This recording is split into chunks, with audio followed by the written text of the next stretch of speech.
Hola, ¿cómo están? Mi nombre es Diego Vélez Sierra, yo soy neurólogo clínico de la Universidad de Antioquia. Vamos a comenzar hoy el curso de urgencia neurológica con el tema de enfoque del paciente con cefalea en urgencias. Este es un tema que precisamente es el dolor de cabeza de muchos médicos, tanto del área de neurociencias como de otras especialidades, porque generalmente puede representar un motivo de consulta o una enfermedad de base mejor que no representa gravedad para la vida del paciente, pero en otros casos puede ser el primer síntoma o uno de los síntomas que nos alerte sobre una enfermedad que está comprometiendo gravemente la integridad del paciente. Hablemos un poco de generalidades sobre cefalea. Se estima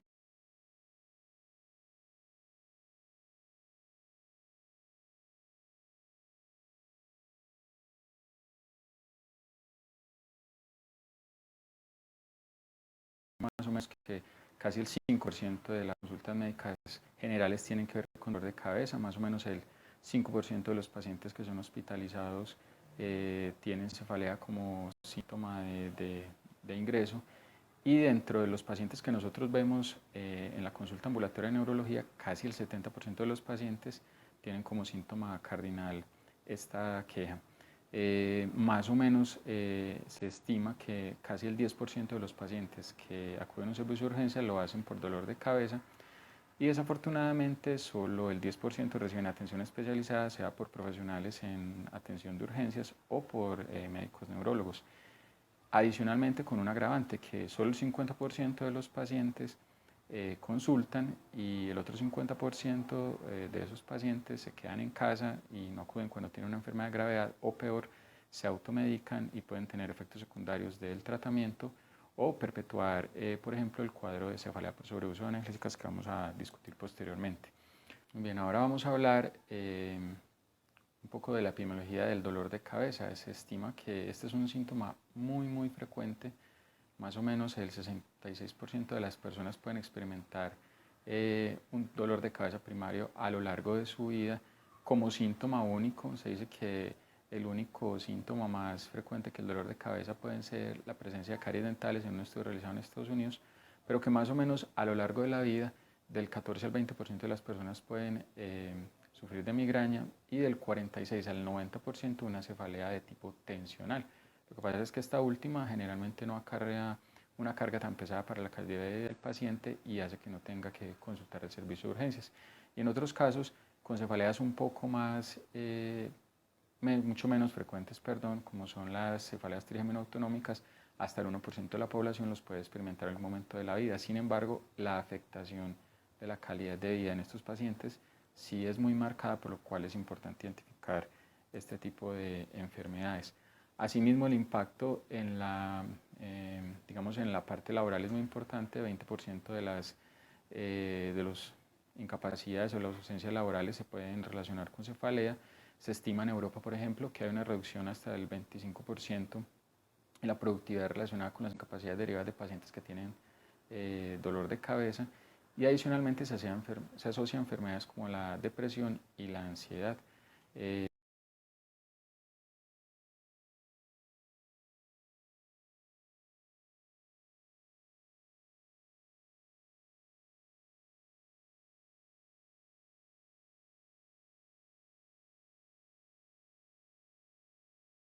Podemos observar que hay un aumento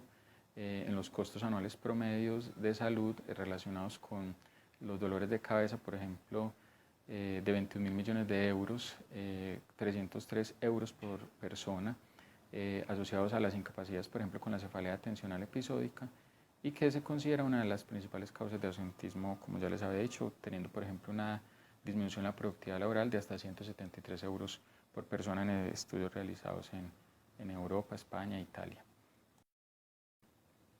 Otro aspecto importante es la discapacidad, no solo en términos económicos, como podemos ver en la presentación. La discapacidad asociada, por ejemplo, a migraña se asocia o se considera mejor que es mayor que la que se presenta por enfermedades tan catastróficas como la enfermedad cerebrovascular, la meningitis o la epilepsia, y que por ejemplo en el Reino Unido es el tercer lugar, ocupa el tercer lugar de enfermedades neurológicas como causa de discapacidades por debajo de la enfermedad cerebrovascular y de la demencia. En Colombia tenemos, digamos, más o menos un estimado, pero estas estadísticas son de 2014, de que existía aproximadamente 3 personas de pacientes con migraña, con una prevalencia que oscilaba entre el 3.2 y el 9.8%, afectando con una relación mujer-hombre de 3:1, y en Latinoamérica hasta el 8% de los hombres y el 17% de las mujeres pueden padecer de una cefalea crónica tipo migraña. Me gusta mucho siempre mostrar este estudio que se realizó en Estados Unidos entre residentes y profesores de programas de neurología, mostrando que el 54% de los programas tenían como un periodo de tiempo para el entrenamiento en cefalea 2 a 4 semanas. Solamente 2% tenían un entrenamiento mayor a 4 semanas. Hasta una cuarta parte de los programas consideran que el entrenamiento en cefalea era insuficiente. Si esto sucede en un programa de posgrado y en un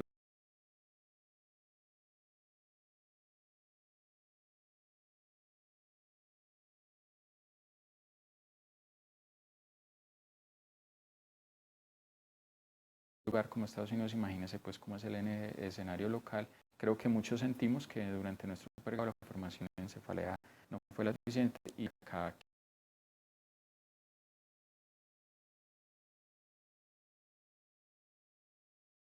quizá un poco también el temor a enfrentarnos a estos pacientes. Cuando vamos a abordar un paciente con su motivo de consulta en el servicio de urgencias, tenemos básicamente dos objetivos grandes. Uno es excluir causas secundarias de dolor de cabeza que tengan que ver o que pongan en peligro la vida del paciente, que lo cual puede suceder hasta el 20% de los pacientes, y las causas secundarias pueden ser hasta el 40% del total de los casos. Y el segundo objetivo es, obviamente, aliviar el dolor, confortar al paciente y tratar la deshidratación y otros síntomas asociados. En algunos casos podemos incurrir en errores en la atención de los pacientes con cefalea. Por ejemplo, el primero quizá es intentar ser muy específicos en el diagnóstico etiológico del paciente o en la clasificación de la cefalea que el paciente tiene. A veces eso solo lo vamos a conseguir posteriormente en la consulta externa de neurología. En otras ocasiones, un error que podemos cometer es, por ejemplo, utilizar la intensidad y la localización del dolor del paciente como una herramienta o uno de los criterios para decir si la cefalea es primaria o secundaria. Y asimismo, si el paciente tuvo respuesta adecuada o se controló el dolor, o si no se controla el dolor y tiene un dolor severo, también utilizarlos como criterios para decir si es primaria o secundaria. Un paciente con una causa grave de cefalea, por ejemplo, una hipertensión intracraneana, o un paciente con hemorragia intracerebral, inicialmente podría mejorar del dolor de una forma considerable luego de la primera intervención analgésica. Otra cosa que puede suceder y que vemos con alguna frecuencia es que si el paciente ya tiene un diagnóstico de una cefalea primaria de vez, en especial migraña, podemos ignorar o desconocer que el paciente tenga una cefalea secundaria que ponga en peligro su vida. Recuerdo a nuestro profesor, el maestro Carlos Santiago Uribe,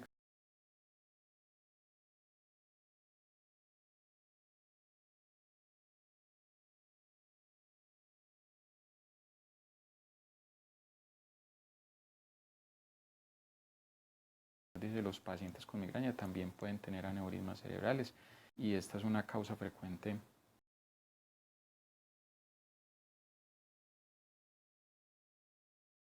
de error en los servicios de urgencia. Otra conducta que podría ser inapropiada es atribuir el dolor de cabeza a la presencia de una crisis hipertensiva. Recordemos que hay pacientes que pueden tener elevaciones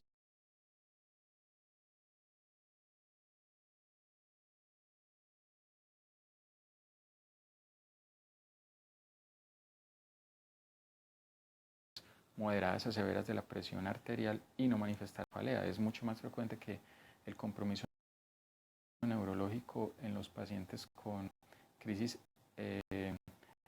principal tipo de emergencia sea la alteración del estado de conciencia, incluso pueden tener convulsiones y algunos de ellos se pueden quejar o no de cefalea. Y finalmente, confiarnos si el paciente nos dice o nos expresa que no está cursando con el peor dolor de cabeza de su vida. Porque pensamos siempre asociado a este tipo de expresión en la hemorragia subaracnoidea, pero recordemos que hay pacientes con hemorragia subaracnoidea que pueden haber tenido episodios similares, los cuales se conocen como la cefalea centinela, cuya intensidad puede ser igual o un poco menor, pero no se asoció a otras manifestaciones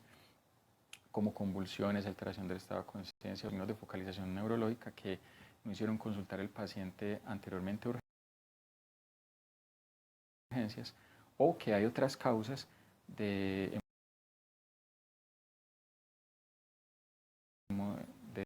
peor dolor de la vida, por ejemplo,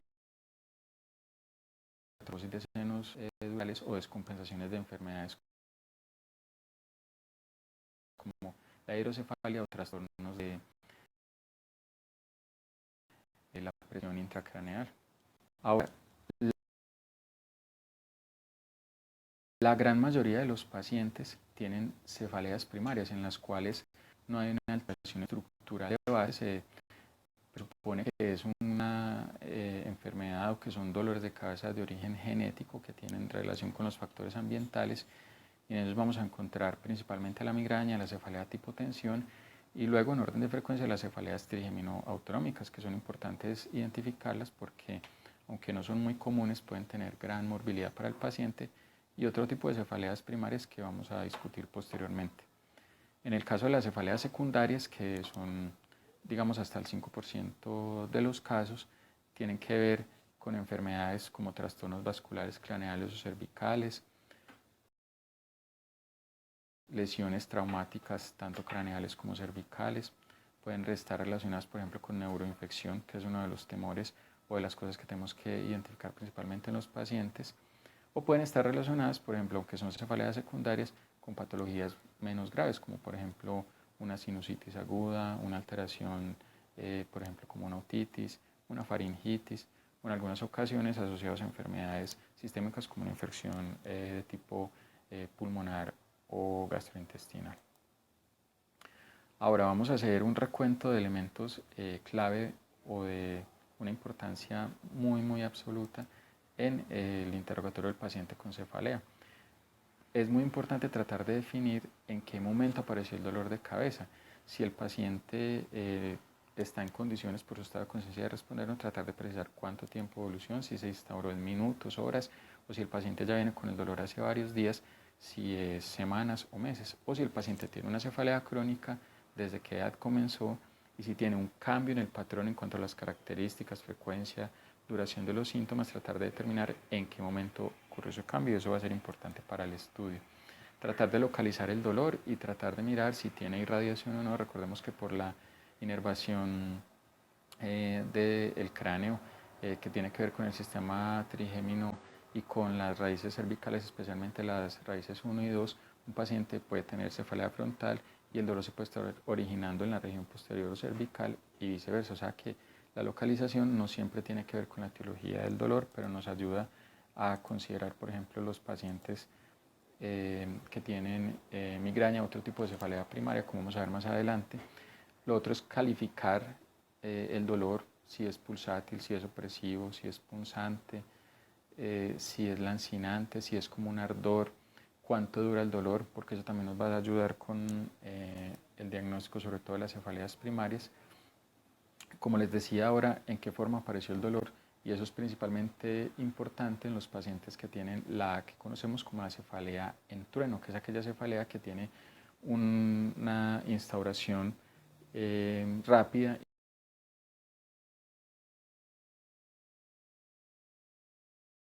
y que alcanza su pico de severidad en menos de un minuto, y que usualmente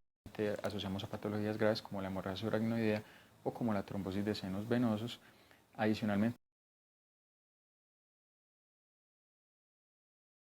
calificar de 1 a 10 de acuerdo a la escala visual análoga del dolor, como es la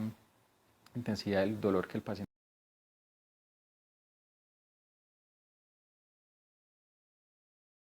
paciente experimenta en el momento también nos sirve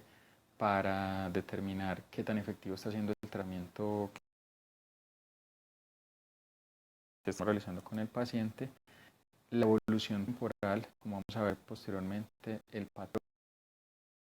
evolutivo del dolor nos va a ayudar a mirar cuál puede ser la etiología del dolor, y esto sobre todo ya en consulta externa puede ser particularmente útil, factores desencadenantes o aliviadores del dolor que vamos a intervenir, y en el contexto del paciente urgente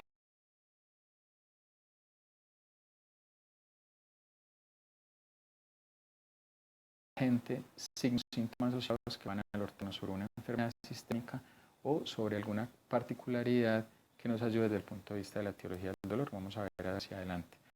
Por ejemplo, con respecto a las características del dolor, la relación con la posición corporal y la actividad física es importante. Fenómenos como la alodinia, estímulos dolorosos, pero que usualmente para el paciente se presentan con alteraciones con estímulos táctiles, por ejemplo colocarse una gorra, como por ejemplo tocarse la cabeza, como bañarse, que normalmente no producen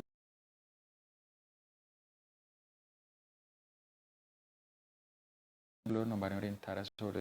qué tipo de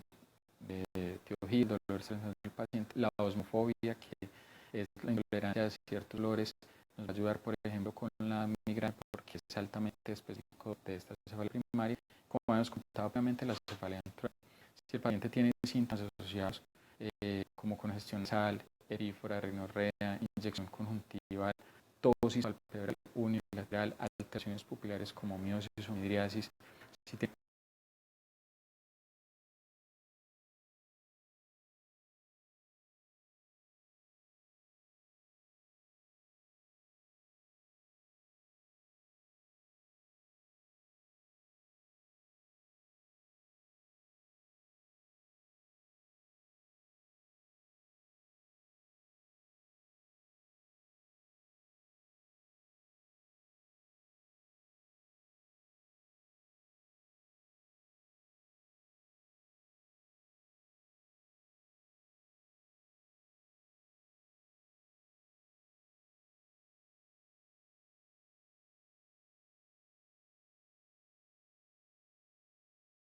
cambios de coloración o cambios de coloración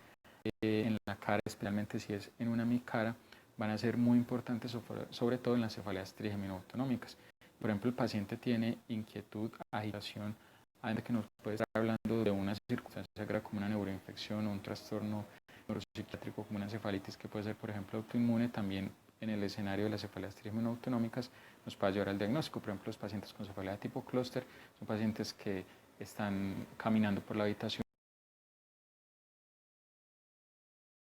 por el consultorio, no pueden estar quietos, mientras que un paciente con migraña, que puede tener un dolor igual o más intenso, generalmente busca el reposo y una posición confortable que alivie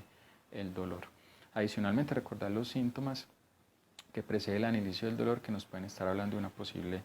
aura migrañosa. Es importante también preguntar al paciente qué medicamentos ha usado para el dolor, si tiene antecedentes de cefalea primaria, cuáles son los tratamientos preventivos o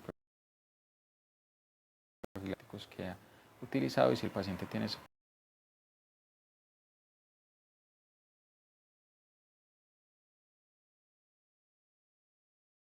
cefalea por sobreuso de analgésicos, es otro elemento importante a considerar. Muy importante en los pacientes mayores que tienen muchas comorbilidades y polifarmacias, determinar si de pronto algún cambio o un medicamento nuevo que el paciente esté tomando, generalmente no prescrito por su médico de cabecera, va a estar relacionado con el dolor. Y obviamente estos pacientes que tienen comorbilidades nos pueden hacer pensar que el paciente tiene más fácil una causa secundaria de su dolor. Es importante interrogar si el paciente no lo refiere espontáneamente por condiciones específicas como la enfermedad ácido péptica, el reflujo gastroesofágico, hipertensión arterial, enfermedad coronaria, glaucoma, enfermedades tiroideas, enfermedad renal crónica, asma, comorbilidades con enfermedades psiquiátricas o epilepsia, porque muchos de los medicamentos que usamos tanto en el momento agudo como si posteriormente al dar el alta decimos iniciar un tratamiento profiláctico pueden estar contraindicados o pueden agravar la condición de base del paciente. Por ejemplo, en glaucoma es muy importante tener siempre en cuenta que cualquier medicamento que utilizamos podría elevar la presión intraocular y hay que verificar en un vademecum si el medicamento que queremos utilizar tiene este tipo de contraindicación. Previamente les había hablado de la evolución temporal y de la importancia en el diagnóstico del paciente. Las cefaleas que, por ejemplo, se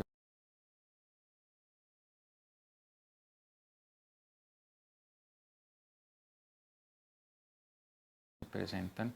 en minutos u horas pueden ser de tipo vascular, como la hemorragia subaracnoidea, como la trombosis de senos venosos. Un mito es que la enfermedad cerebrovascular no cursa con cefalea en muchos de los casos, pero los pacientes con enfermedad cerebrovascular hemorrágica pueden tener cefalea y una minoría, hasta el 20% de los pacientes con enfermedad cerebrovascular isquémica podrían relatar cefalea. Adicionalmente, los pacientes que tienen disección carotídea o vertebral también pueden tener la cefalea de una instauración corta en horas, unos pocos días, y los pacientes que tienen meningitis o enfermedades oftalmológicas también se pueden quejar de cefalea a corto tiempo de evolución. Adicionalmente, recuerden siempre el antecedente de trauma cefalocraneano o trauma cervical, que generalmente guarda una relación temporal con el inicio del dolor. Los pacientes con cuadros con las infecciones del sistema nervioso central, en especial por virus, hongos, tuberculosis, pacientes que tienen comunidad con el virus de mononucleosis que cursan con abscesos cerebrales o que tienen patologías como hematomas durares crónicos, carcinomatosis meningia u otro tipo de neoplasias, pueden tener una cefalea cuyo curso es más subagudo, de días a semanas. La arteritis de células gigantes que podemos observar en pacientes mayores de 50 años también puede tener este tipo de presentación. Y algunas veces podemos ver pacientes en urgencias que están debutando con una cefalea primaria, con por ejemplo un estatus migrañoso, que recordemos que es aquel dolor que dura 72 horas o más, y el paciente puede estar debutando con eso, pero generalmente viene varios días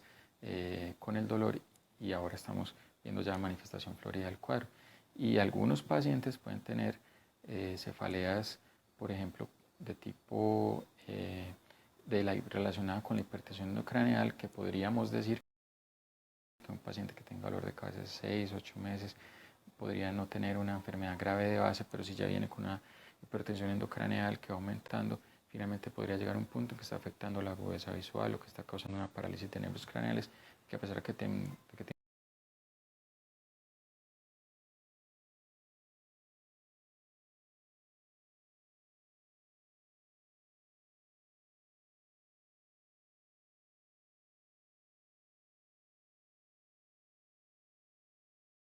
un tiempo de evolución larvado, puede ser una importante a descartar. Las infecciones crónicas, los virus o algunas infecciones, por ejemplo, como la infección por el micobacterio en tuberculosis, también pueden tener un curso larvado de meses y esto a veces nos puede despistar un poco. Es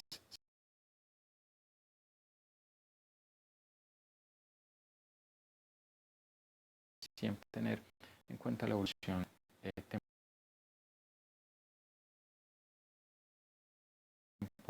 Y les pongo aquí en la presentación, ojo resaltado con color, porque un paciente que tenga una cefalea crónica, como ya le dije antes, de tipo primario, puede tener otro tipo de dolor de cabeza por una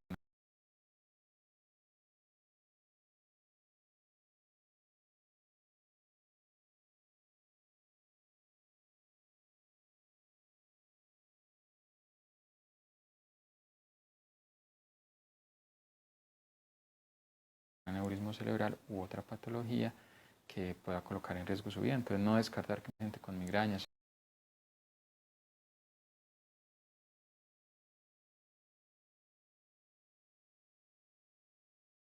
falta de atención que acude al vicio, para tener algo grave que le está afectando.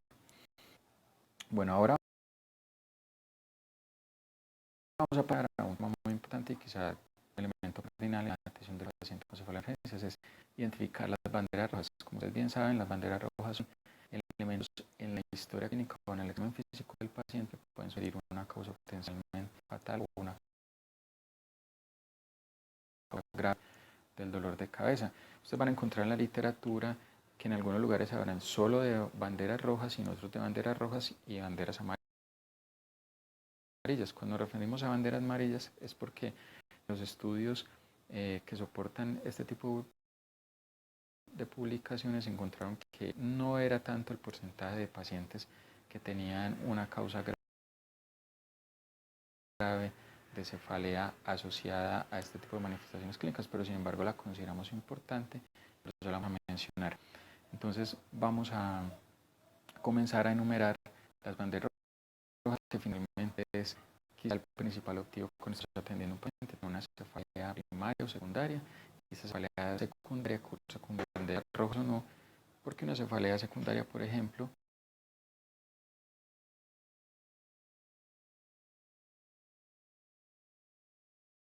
se puede ver al consumo de licor en la noche anterior y el paciente al día siguiente está consultando por una resaca o un popular guayabo del servicio de urgencias, pero también puede estar consultando porque a raíz de la deshidratación, a raíz del consumo de otras sustancias junto con el licor, presenta, por ejemplo, una patología como una trombosis de senos vasodurales, si es una persona que tiene predisposición para ello o aún sin tenerlo por sus otras patologías. Entonces comencemos con las banderas rojas. En primer lugar tenemos la historia de trauma, que puede ser tanto cráneo como de cuello o columna cervical. Como es en la imagen, un paciente puede consultar por cefalea relacionada con un TEC. Aquí vemos un paciente que tiene un hematoma epidural. Recordemos la imagen del ente biconvexo, pero este paciente tiene una manifestación grave y es que tiene una herniación asociada a este cuadro de desarrollo intracelular. Por lo tanto, es un paciente que probablemente va a ser logrado por neurocirugía y requiere una intervención emergente. A la derecha vemos un paciente que está presentando una disección arterial en la cual observamos que se está presentando una alteración en la carótida, en la arteria carótida como consecuencia,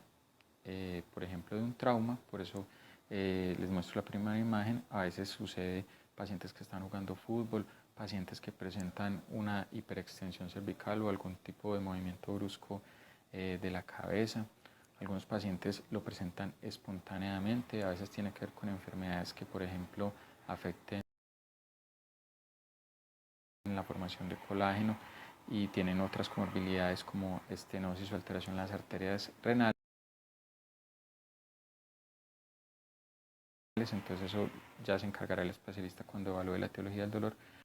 Recordemos entonces que el paciente con trauma puede presentar una disección arterial que puede ser tanto anterior como posterior, es decir, comprometer la circulación carotídea o vertebral. Dependiendo de ello, podemos encontrar las manifestaciones clínicas. Un paciente puede tener afasia, debilidad brachioclural o puede tener disartria, ataxia, dependiendo si afectó la circulación arterial, carotídea o vertebral, y eso nos va a dar claves para el manejo del paciente. Adicionalmente, algunos pacientes pueden consultarnos con historia de un dolor subagudo, es decir, meses, quizá uno o dos o semanas, 2 o 3, no tienen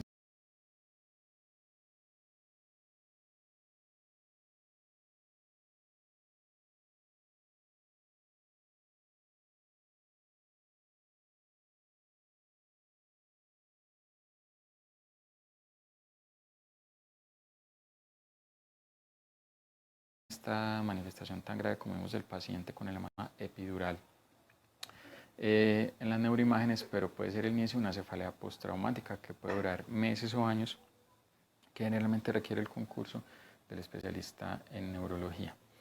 Continuando entonces con las banderas rojas, tenemos como segundo lugar a la cefalea que conocemos como de novo, de inicio reciente, o a los pacientes que tienen una cefalea previa, una cefalea primaria por lo general, que tienen un cambio o un empeoramiento en el patrón del dolor. Usualmente hablamos de cambio en las características del dolor. Hay pacientes que prefieren cambio en la frecuencia o en la intensidad, generalmente es un empeoramiento de su condición de base, pero algunos podrían presentar una condición nueva. Por ejemplo, los pacientes que tienen hidrocefalia, pacientes de neurocirugía que tienen una derivación ventrículo-peritoneal, una de las manifestaciones de que la válvula está disfuncional además de signos como la alteración del estado de conciencia o alteración de la marcha, pueden quedarse de aparición de cefalea o cefalea que ya tenían y que ahora es peor o que tiene unas características distintas, y esa puede ser la manifestación de la disfunción de la DBP. Como vemos en la diapositiva, también la cefalea de nuevo puede ser la manifestación de una enfermedad cerebrovascular, generalmente tipo hemorrágico.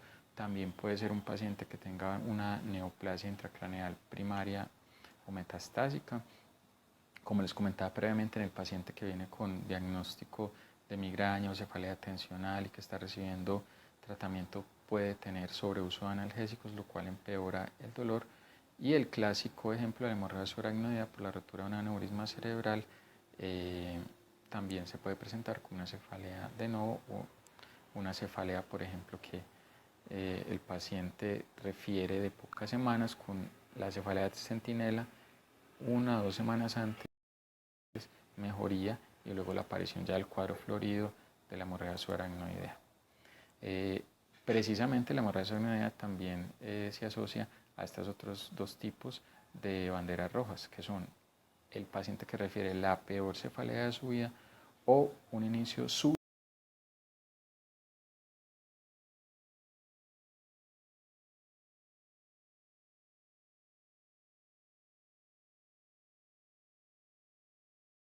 abrupto del dolor, lo que les describía previamente como la cefalea en trueno, que es aquella que alcanza su máximo pico de intensidad en menos de 1 minuto. El paciente puede presentar varios episodios de dolor generalmente corto y que resuelve, o el paciente puede tener un dolor de inicio súbito que permanece en el tiempo y luego llega a consulta en urgencias, y eso nos orienta también un poco hacia la etiología del dolor. Generalmente siempre que el paciente consulta por la peor cefalea de su vida, pensamos en hemorragia subaracnoidea, pero pueden haber otros tipos de etiologías, por ejemplo el síndrome de vasoconstricción cerebral reversible. Enseguida se los comento un poco porque este no es tan común y a veces hay que pensar un poquito más en qué pacientes pueden estar cursando con esta enfermedad, pero también la trombosis de senos venosos durales, la disección arterial, la hemorragia intracerebral. Los pacientes que tienen una crisis hipertensiva podrían consultar por cefalea en trueno. En la imagen vemos una hemorragia subaracnoidea pues bastante grave, ¿cierto? Que usualmente cuando vemos la tomografía no es tan difícil de identificar.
Pero hay otros pacientes que, por ejemplo, requieren otro tipo de ayudas como la punción lumbar, que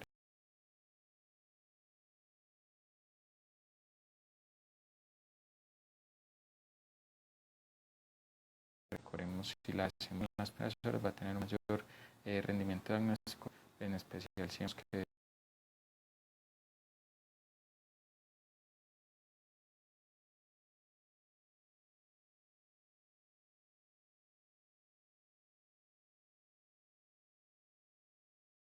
es un líquido con xantocromía, o si hacemos el recuento diferencial en los 3 tubos del conteo de eritrocitos, nos va a permitir orientar hacia el diagnóstico. Síndrome de vasoconstricción cerebral reversible es una enfermedad en la cual podemos observar que se presenta un fenómeno vascular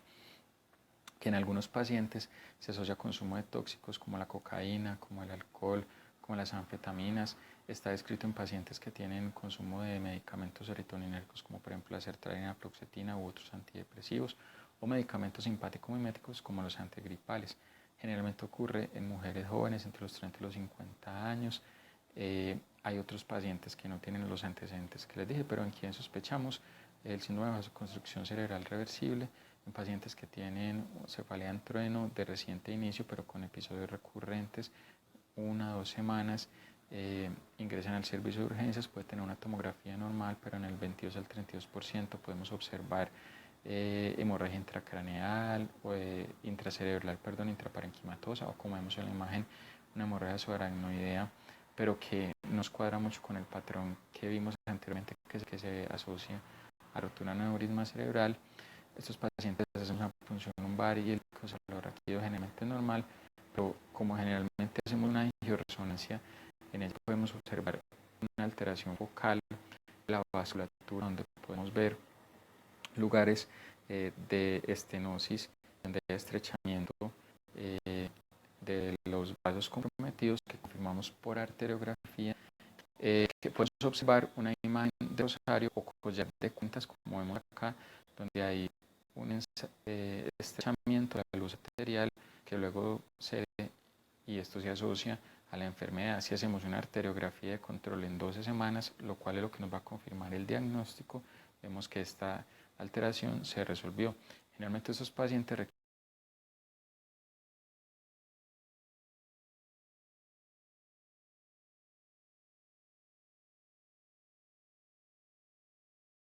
requieren manejo de soporte.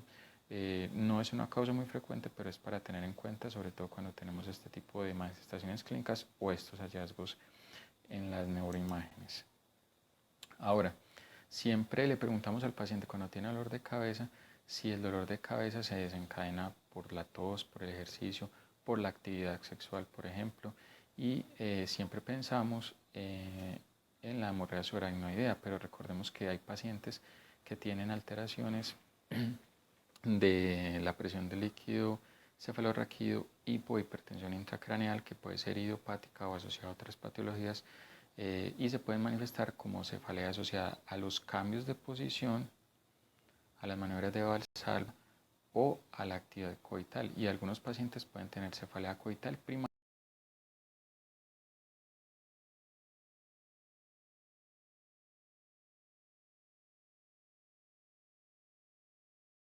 sin que tengan alguna alteración de base. Generalmente si llegan al servicio de urgencia vamos a estudiar con tomografía, resonancia, pero si les llega en el servicio de consulta externa, estos pacientes requieren una resonancia cerebral contrastada con fase angio para descartar cualquier patología de base. La malformación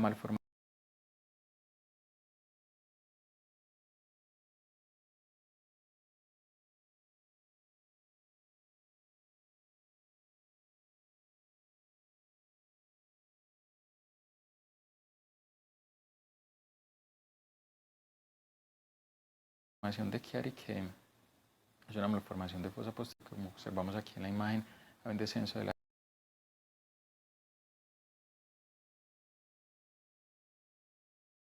las amígdalas cerebelosas por debajo del foramen magno, puede producir este tipo de cefalea. El descenso de las amígdalas cerebelosas puede producir síntomas de compresión en el tallo cerebral, en la médula espinal, por lo cual puede dar alteración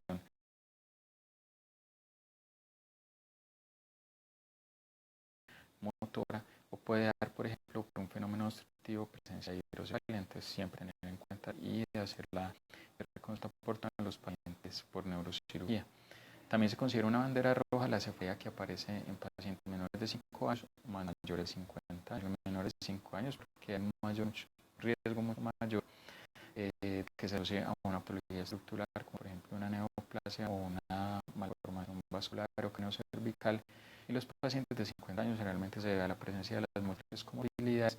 Y por ejemplo, tenemos los pacientes con arteritis celular gigante,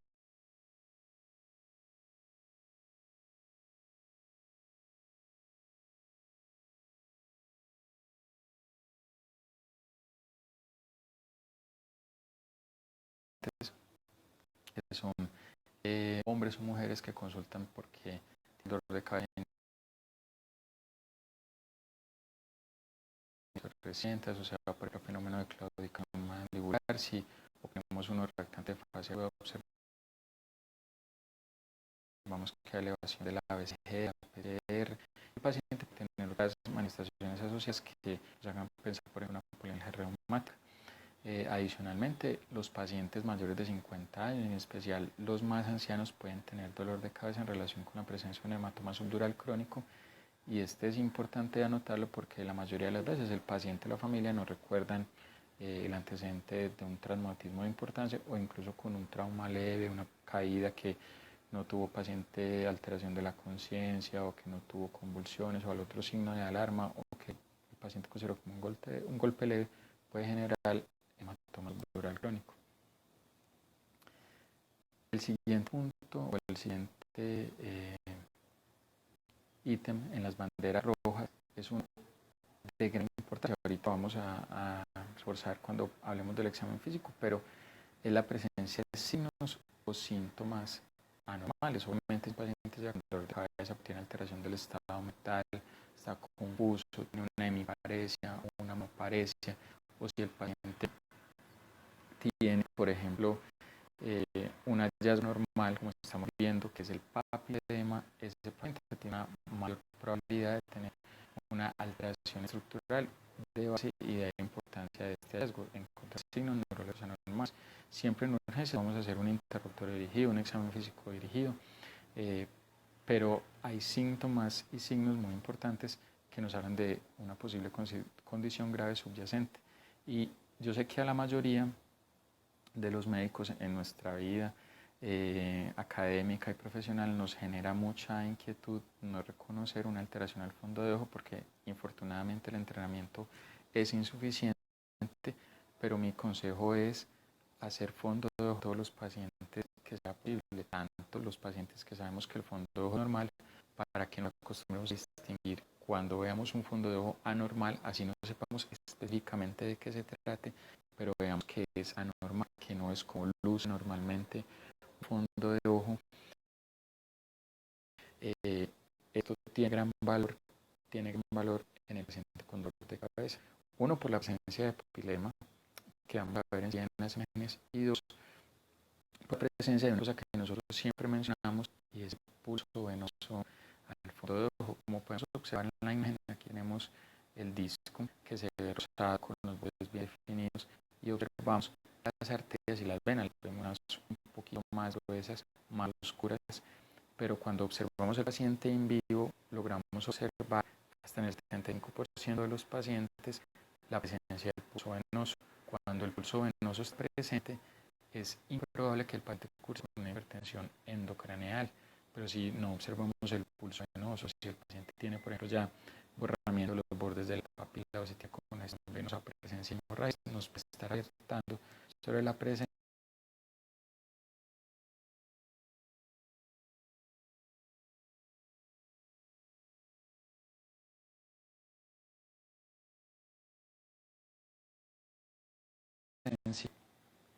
de un papilledema. Como vemos en la imagen, ese es un papilledema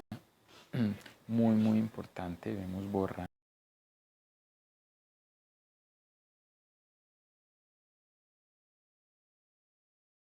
marcado de los bordes de la papila, presencia de hemorragias, hipertensión venosa con congestión, con aumento del calibre de los vasos venosos. Entonces, si nosotros estamos mirando esto en todos los pacientes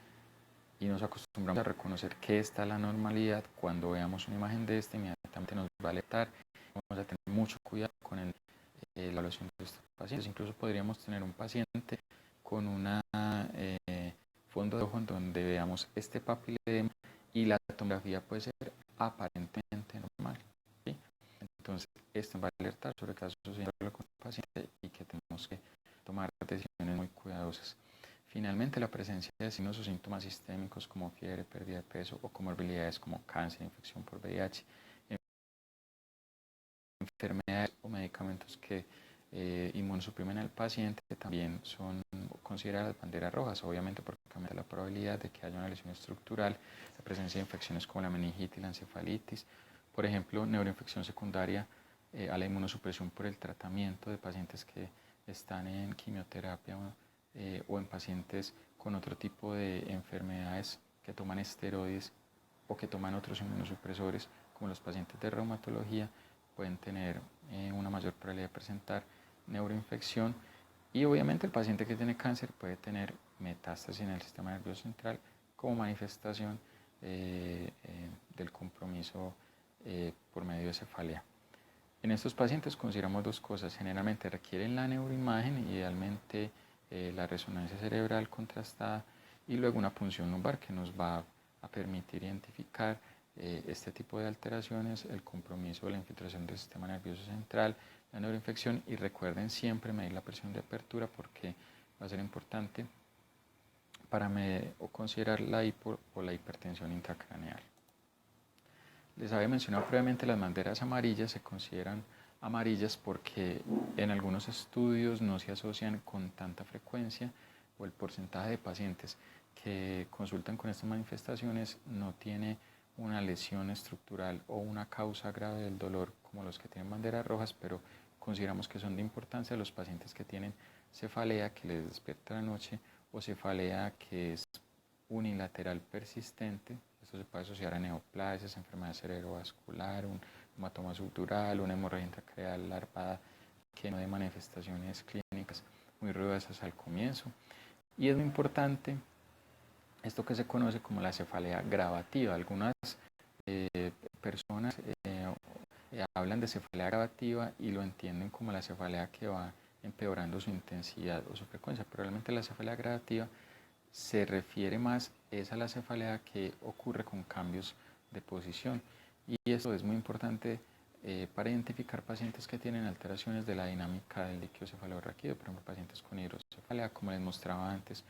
con malformaciones de la unión cráneo-cervical como el Arnold-Chiari, o pacientes que tienen hiper o hipertensión intracraneal. Algunas veces es idiopático, pero en otras veces, por ejemplo, pacientes que tienen antecedentes de cirugía craneoespinal, puede tener un festival líquido cefalorraquídeo, y esta es una de las manifestaciones. Generalmente los pacientes que tienen hipotensión intracraneana lo empeora con el reposo y mejora con el sedente o con la bipedestación. Hay mnemotecnias para recordar las banderas rojas. Esta diapositiva es el doctor Reymar González, colega neurólogo, nos habla de, por ejemplo, la mnemotecnia de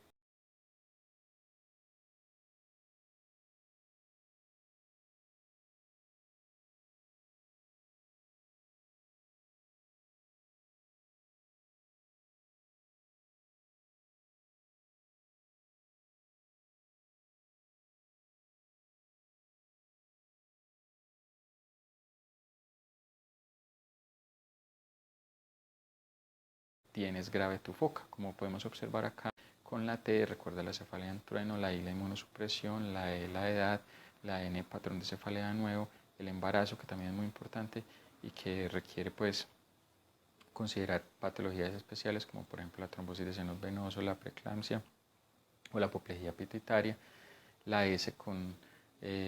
corresponde a síntomas sistémicos, la de gravativa, como les mencionaba ahora, la B de Valsalva, la T de trauma, la U de unilateral persistente, la F de focalización neurológica y K que corresponde a cáncer. Entonces esta es una forma para que tengan anotado a la mano de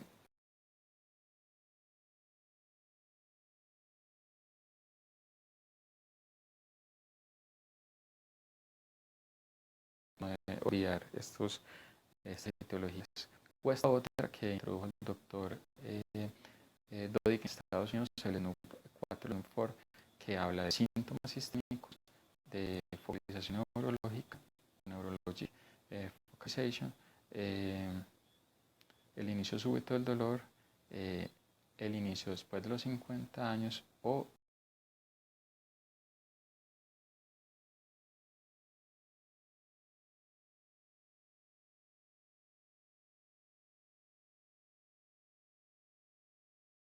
el cambio de patrón en el dolor, sino como las claves para identificar un paciente con una posible cefalea secundaria. Voy a mencionar rápidamente los criterios para tener en cuenta el diagnóstico de migraña: cefalea tensional, cefalea trigematómica, cefalea cervicogénica, porque pueden ser pacientes que consultan bastante servicio de urgencias y que con unos elementos en el interrogatorio podemos considerar que el paciente tiene este tipo de cefalea de base. El pounding se refiere a que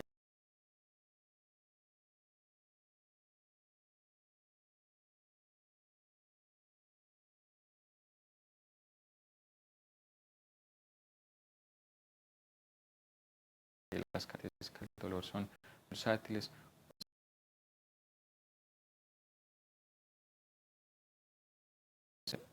y duración de 4 a 72 horas, la característica que el dolor es unilateral, acompañado a náuseas, vómitos y un dolor discapacitante o incapacitante, nos ayudan a pensar que el paciente tiene una migraña. Estos son estudios en los cuales nos dicen cuál es la probabilidad con la combinación de estos síntomas. No es efectivo pero para que lo tengan en cuenta y recuerden las clasificaciones de migraña de acuerdo a los días del dolor. Si tienen menos de 10 días, el dolor se considera episódica de baja frecuencia, episódica de alta frecuencia entre 10 y 14 días al mes, y consideramos un paciente con migraña crónica cuando tiene más de 15 días al mes, dolor durante 3 o más meses, y que durante ese periodo de tiempo tenga 8 o más días con características de dolor correspondiente a migraña. Ya ustedes revisan con un poco más de cuidado los criterios de acuerdo a la clasificación internacional de cefaleas para la migraña sin aura, con aura, y otro tipo de dolor de cabeza muy frecuente, quizá el más frecuente, la cefalea tensional, que generalmente no va a ser tan importante para obligar al paciente a consultar urgencias, pero si el paciente se le crónica dolor o tiene sobreuso de analgésicos, o si tiene comorbilidad con migraña que no es infrecuente, también puede asistir al servicio de urgencias. Aquí están los criterios de la clasificación internacional para el diagnóstico, para que lo revisen posteriormente. Y esta sí es importante, la cefalea tipo clúster, que quizás es la cefalea trigematómica más frecuente, en la cual vamos a tener en cuenta que el paciente presenta al menos 5 ataques con estos criterios: un dolor unilateral de intensidad severa o muy severa en la región orbitaria, supraorbitaria o temporal, que dure entre 15 y 180 minutos sin tratamiento, y que se acompañe de los siguientes síntomas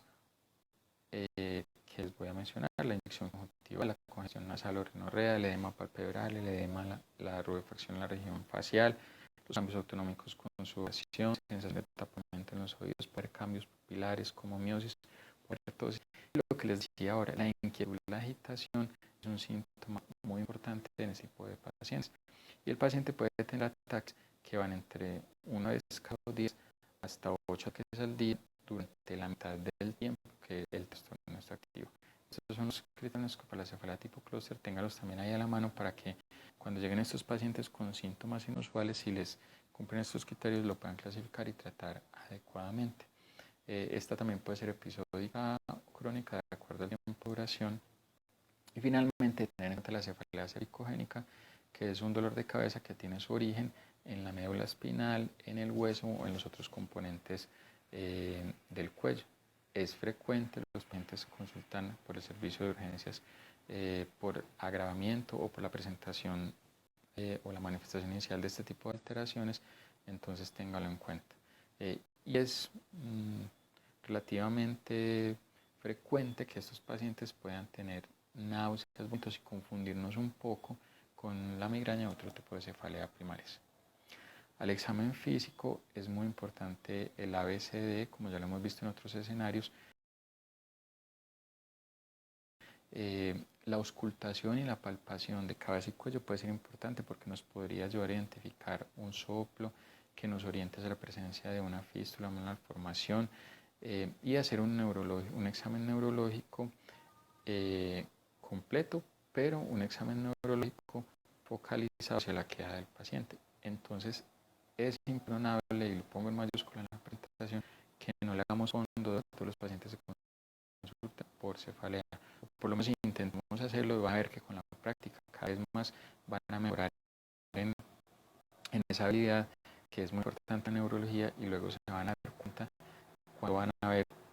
algo anormal, si no se ven capaces de escribirlo específicamente, y si aprenden a ver el pulso menos, mucho más útil aún. Con respecto a las neuroimágenes,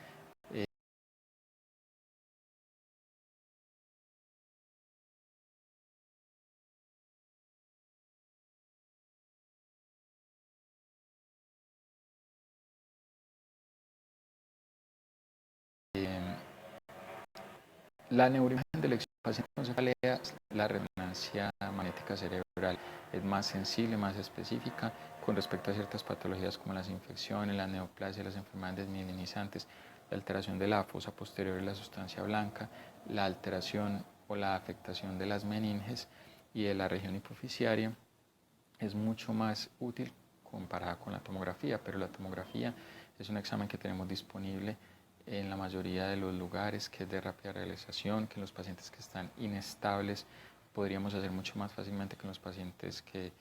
no, y que necesitamos hacerle una neuroimagen. Y la tomografía es muy buena para identificar hemorragia, hidrocefalia, y los pacientes que tienen trauma, recordemos que es el examen de elección. Además nos sirve para tener en cuenta si un paciente tiene contraindicado o no la realización de una punción lumbar. ¿Cuándo vamos a usar contraste? Si sospechamos que el paciente tiene una alteración inflamatoria, si hay infección, si hay una alteración vascular, o en el caso de los pacientes con neoplasia. Podemos tener hallazgos en las neuroimágenes que pueden ser significativos, como la presencia de una hemorragia intracerebral, de edema, una hidrocefalia, y que probablemente nos expliquen el dolor. En algunos casos vamos a encontrar pacientes que tienen metástasis óseas que podrían orientarnos con el dolor, pero no ser necesariamente la causa, o por ejemplo pacientes que tienen anormalidades en la región rinosinusal, una sinusitis, y eso nos muestre o nos diga cuál puede ser la etiología del dolor. Pero podemos también encontrarnos pacientes que incidentalmente tienen anomalías del desarrollo venoso o atrofia cerebral o cerebelosa, presencia de infartos lacunares pero antiguos, calcificaciones o variantes anatómicas que no van a ser la causa del dolor, pero que podrían ser importantes o no dependiendo del paciente. Por ejemplo, si el paciente tiene demencia o quejas cognitivas, la presencia de atrofia con un patrón lobar específico o de compromiso vascular expresado en la infartos lacunares podría orientarnos hacia la etiología de la demencia. Bien, ahora vamos a hablar sobre algunas recomendaciones sobre el tratamiento. En general, hay algunas claves que hay que tener en cuenta para abordar el paciente con respecto a este tópico. Si tenemos la posibilidad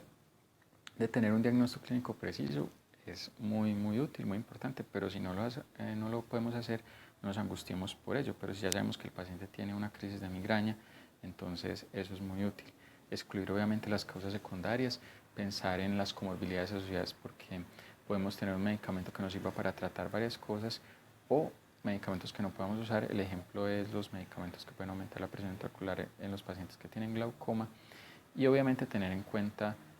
qué posibles efectos secundarios podría tener un paciente con algún tratamiento, ¿cierto? Tener en cuenta, y eso también nos sirve sobre todo si vamos a darle de alta al paciente y vamos a decir comenzar profilaxis, la edad, el sexo del paciente, si es mujer, con qué planifica, si no planifica, a qué se dedica, cuáles son sus comorbilidades, tratar de que prescribamos el medicamento a las dosis adecuadas por el tiempo adecuado, pero siempre recordar titular los medicamentos para evitar la aparición de efectos secundarios. Cuando vayamos a considerar cambiar un medicamento, no hablar de falla terapéutica, sobre todo en los pacientes con cefalea primaria, si no hemos utilizado el medicamento al menos por 3 meses a la dosis adecuada y el medicamento apropiado para el tipo de cefalea primaria, y explicar al paciente cuáles son los objetivos y el plan de tratamiento, si nos es posible en el escenario de urgencia, si no lo dejamos para la consulta externa, general o especializada, y tener en cuenta, como les decía, las comorbilidades del paciente, porque a veces si no tratamos la depresión, la ansiedad o los trastornos del sueño, el paciente no va a mejorar. Estos son objetivos generales del tratamiento. Obviamente el control del dolor, pero también que el paciente consuma menos analgésicos, si tiene sobreuso interrumpirlo, tener la posibilidad de instaurar un tratamiento profiláctico si es una cefalea primaria y mejorar la funcionalidad y la calidad de vida del paciente. Específicamente en urgencias, que buscamos disminuir el dolor al menos el 50% a la 2 horas de iniciar el tratamiento y que esta mejoría se extienda por más de 24 horas. Y con el tratamiento preventivo profiláctico tendremos otras metas que van a poder revisar posteriormente en la presentación. Recordar que hay medidas farmacológicas como no farmacológicas, en especial para el tratamiento profiláctico. Hay algunos pacientes que tendremos que hospitalizar. Obviamente los pacientes que tienen cefaleas secundarias, tanto para su diagnóstico como para su tratamiento, requeriremos que sean internados en el servicio hospitalario. Los pacientes que tienen dolor de moderada a severa intensidad y que tengan o que representen discapacidad significativa, aquellos pacientes con vómito, con deshidratación, en quienes obviamente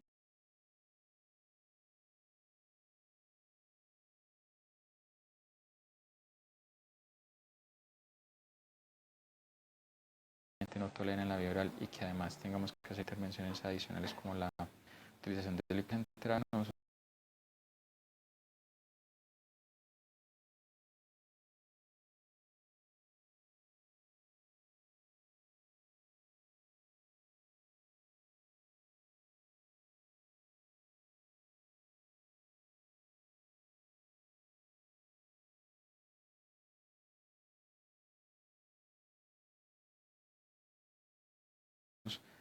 Recuerden siempre realizar las alteraciones que puedan complicar el cuadro. Y algunos pacientes que, por ejemplo, tienen sobreuso de analgésicos como los opioides o que tienen un síndrome de abstinencia que también puede manifestar por una descompensación de la cefalea. Si hay un paciente que tenga una comorbilidad psiquiátrica importante, intento de suicidio o paciente que tenga, por ejemplo,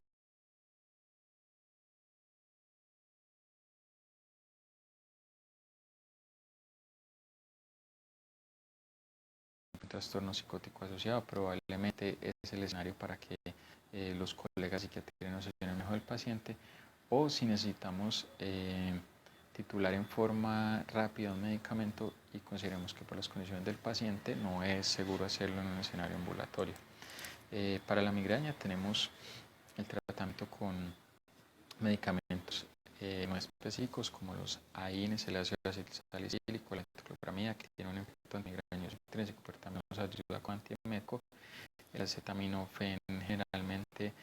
en algunos pacientes, sobre todo el acetaminofén combinado con cafeína, pudiera ser útil. Recordar siempre la estelar, el tratamiento analgésico, el tratamiento antimético y descartar alteraciones hidroelectrolíticas asociadas. Estos medicamentos son sobre todo con respecto al manejo del paciente con cefalea crónica que tiene una descompensación para ver si no tiene que ir a urgencias. Pero si ya lo tenemos en el servicio de urgencias, tenemos varias posibilidades, algunas disponibles en Colombia. El sumatriptán subcutáneo es una buena opción. Es un medicamento que en el momento es no post. El sumatriptán oral ya hace parte del post. El naratriptán, el solmetriptán son medicamentos que hacen parte del post, pero que a veces no lo tenemos disponibles. Y la ergotamina también es una posibilidad para usar en el paciente. Obviamente estos tienen contraindicaciones, ahorita las vamos a revisar un poco. ¿Qué tenemos disponible para tratar al paciente? Medicamentos para aplicar en forma intravenosa como la metoclopramida, el acetaminofén en muchos de los servicios, AINES como el ketorolaco, el diclofenaco son muy útiles. La dipirona no se usa mucho en Estados Unidos, quizá un poco más en Europa. No hay muchos estudios que comparen o que revisen su real utilidad comparado con otros fármacos, pero la experiencia nos dice que es un buen medicamento usar, obviamente teniendo en cuenta los antecedentes del paciente y el riesgo de granulocitosis, sobre todo en la población pediátrica. El ácido valproico se puede utilizar en el tratamiento agudo de la migraña, aunque también es un medicamento que se usa en la profilaxis, y hay que tratar de evitar los opioides, la difenhidramina, y en algunos otros lugares utilizan el octreótido. La lidocaína puede usarse con monitorización y vigilancia, y hay medicamentos que utilizamos frecuentemente como la dexametasona, el propofol, la ketamina en pacientes con cuadro muy refractario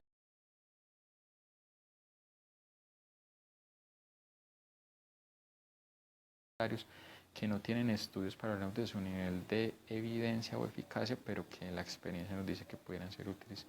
en el tratamiento del paciente. Recordemos siempre hidratar al paciente, por eso aquí aparece la solución salina como los medicamentos a utilizar. Están las dosis de los fármacos como la dexametasona, el sulfato de magnesio, el ketorolaco. En algunos pacientes, sobre todo pacientes jóvenes sin antecedentes de manifestaciones extrapiramidales, por ejemplo, acaticia con la metocloprida, pudiéramos usar haloperidol. Recordemos que los pacientes con hipertensión arterial, enfermedad coronaria, diabetes mellitus, obesidad o menopausia, sería preferible no usar los triptanes. Si tienen enfermedades psiquiátricas, sobre todo si toman medicamentos que aumenten las concentraciones de serotonina o que tengan enfermedad hepática, hacen que usemos con medicación este tipo de medicamentos, y evitarle o explicarle mejor siempre al paciente que puede tener mareo, parestesias, que puede tener flushing facial o que puede tener una sensación de opresión torácica, una sensación de muerte, hasta en el 10% de los casos, para que no se asuste cuando use el medicamento. Los ergotamínicos son un tratamiento específico útil para la migraña, que se pueden usar en varios pacientes, excepto en aquellos que tengan enfermedad coronaria o enfermedad arterial periférica. Pero es muy importante explicarle al paciente que si usa triptanes, no debe usar ergotamínicos en las siguientes 24 horas, o no debe usar los triptanes si en las primeras 24 horas ya recibió ergotamínicos por el riesgo de una crisis vascular. Estas son recomendaciones sobre todo ya para el tratamiento crónico de los pacientes, para que la revisen con un poco más de detalle, pero muy importante tratar de no utilizar opiáceos derivados. Si hay que usar eso, ojalá que el uso de opioides quede a criterio del neurólogo o el médico especialista del dolor, porque algunos pacientes pudieran necesitar el uso de buprenorfina, por ejemplo, en parches. No se recomienda de rutina utilizar estos medicamentos porque pudieran empeorar el dolor de cabeza por el potencial de adicción, entonces tratemos de no prescribirlo a los pacientes. Para la cefalea tensional podemos utilizar también los AES o el acetaminofén, como ya lo habíamos mencionado, y para la cefalea tipo clúster podemos usar los triptanes, el sumatriptán subcutáneo o sumatriptán, que es un spray nasal.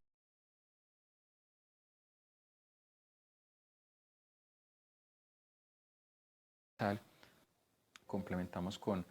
oxígeno de 10 a 15 litros por minuto, usando una máscara de no reinhalación. Podemos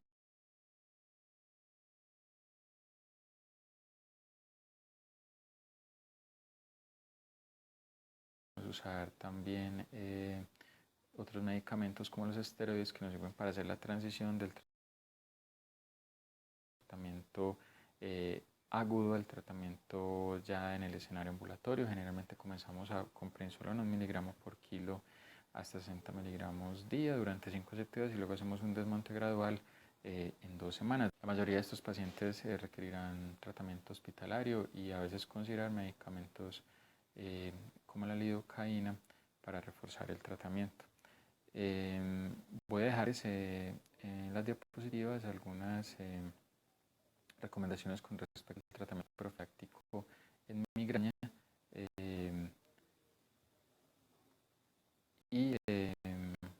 en cefalea tensional y tipo clúster. Conclusiones entonces, siempre sospechar y descartar las causas secundarias, recordando las banderas rojas, la mnemotecnia del SNOP 4 y de tienes grado foca, como lo vimos en las diapositivas previas. Considerar efectos adversos de la medicación, por ejemplo, los conceptos orales a veces pueden producir trombosis venosos orales, los vasodilatadores pueden producir cefalea, entonces son medicamentos que hay que considerar. Cuando tengamos un paciente con síntomas inusuales o presentaciones clínicas que nos parezcan un poco raras, pensar en las cefaleas trigeminautonómicas. Recuerden tener a mano los criterios para la cefalea tipo clúster u otro tipo de cefaleas trigeminautonómicas con la migraña paroxística. El SUN, la SUNA, que se las pueden revisar en la bibliografía que les dejo. Y finalmente, si logramos descartar una causa secundaria y vamos a dar de alta al paciente, tratar de iniciar un tratamiento profiláctico en lo posible, darle recomendaciones al paciente, buscar factores desencadenantes de dolor como el ayuno, actividad sexual, abstinencia o uso de sustancias como la cafeína o el alcohol. Si el paciente identifica algún alimento relacionado con la presencia del dolor, en especial en la migraña. Y muy importante, si les queda fácil identificar las comorbilidades, sobre todo desde el punto de vista psiquiátrico, como